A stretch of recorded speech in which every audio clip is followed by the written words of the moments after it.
महाभारत आप जानते हैं क्या होता है ना। तो महाभारत का युद्ध चल रहा है कुरुक्षेत्र में, और युद्ध काफी सघन बिंदु पे आ चुका है, खतरनाक बिंदु पे आ चुका है।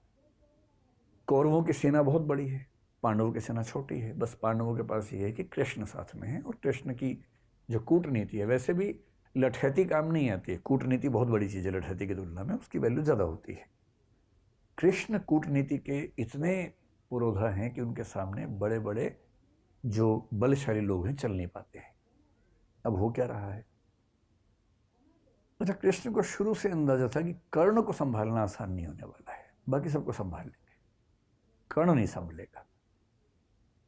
तो कुंती ने कर्ण से एक निवेदन किया, और कर्ण ने अपनी माता से कहा, ठीक है माता जी, आप निश्चिंत रहें, आपके 5 बच्चे बचे रहेंगे। जिसमें निहित था कि मैं आपका एक बच्चा नहीं छोड़ूंगा, अर्जुन, बाकी सब छोड़ दूंगा। अब कुंती भी चिंतित है, क्योंकि भाई बच्चे तो उसके हैं ना, बच्चे की चिंता किस माँ को नहीं होगी। अब हो क्या रहा है युद्ध में, द्रोणाचार्य की मृत्यु हो चुकी है। अश्वत्थामा वाली कहानी आपने सुनी ही है। भीष्म भी युद्ध लड़ने की स्थिति में नहीं है, अब वो शैया पे लेटे हुए हैं, युद्ध नहीं लड़ रहे हैं। बहुत बड़े बड़े सैनिक कौरवों की तरफ के खत्म हो चुके हैं, हार चुके हैं। कर्ण कंट्रोल नहीं हो रहा, और पांडव उधेड़बुन में है। युद्ध के बाद शाम की मीटिंग चल रही है। युधिष्ठिर एक ऐसा व्यक्ति है जो बहुत ही विनम्र है, संयमित है। आप युधिष्ठिर के मुंह से गलत बात आमतौर पर नहीं सुनेंगे, क्योंकि संयम बहुत ज्यादा है। लेकिन उस दिन उस कमजोर क्षण में युधिष्ठिर भी संयम खो बैठे अपना, और अर्जुन को बोल रहे हैं कि तुम तो कहते थे कि तुम दुनिया के सबसे अच्छे धनुर्धर हो भाई।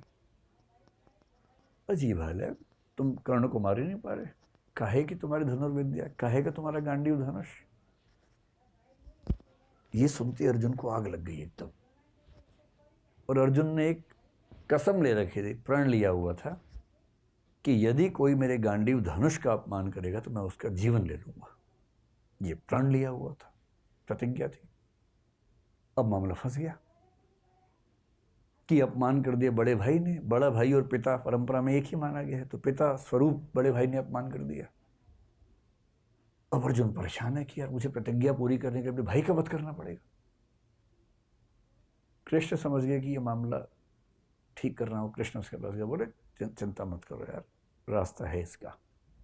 क्या रास्ता है।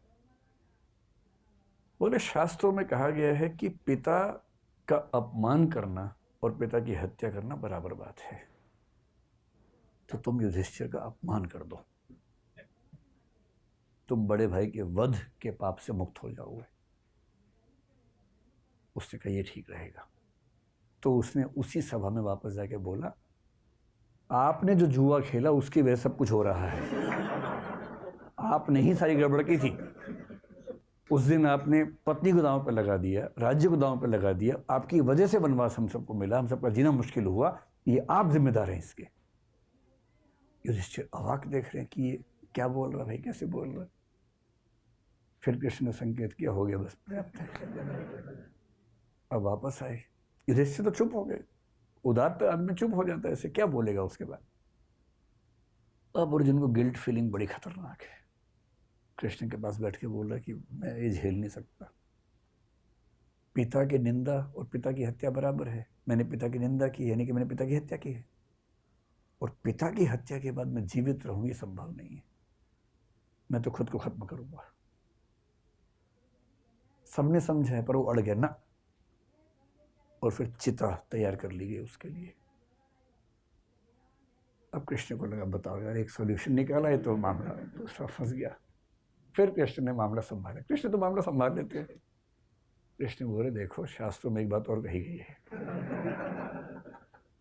तो अर्जुन तो तैयार था एकदम। तो उसने कहा, क्या कहा गया है। कृष्ण ने कहा, आत्म प्रशंसा और आत्महत्या बराबर है,